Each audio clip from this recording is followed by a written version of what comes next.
Yaya, coffee nga. Sir, black coffee po? Hindi. Violet. Ube flavor. Kaya mo? Hindi ko po kaya, sir, pero kayang-kaya ko po kayong ubihan sa mata. Gusto niyo try natin? Ah, talaga? Gusto mo sisantihin kita? Ito naman si sir eh. Tara po, kukuha na. Coffee dito! Sir, kape niyo po.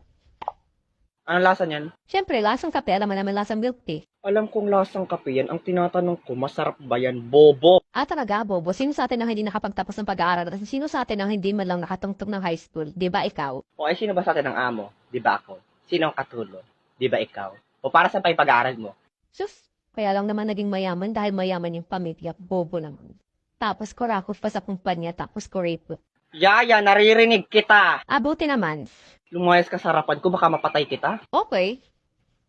O, ba't nandito ka pa? Sabi niyo po lumaya sa harapan. Nandito na po ako sa gilid niyo. Inday, ang utak mo nawawala, pakihanap! Sir, umiiyak ka po? Hindi, nag-skincare lang ako. Toner lang to. Puyeta ka, lumayas ka nga!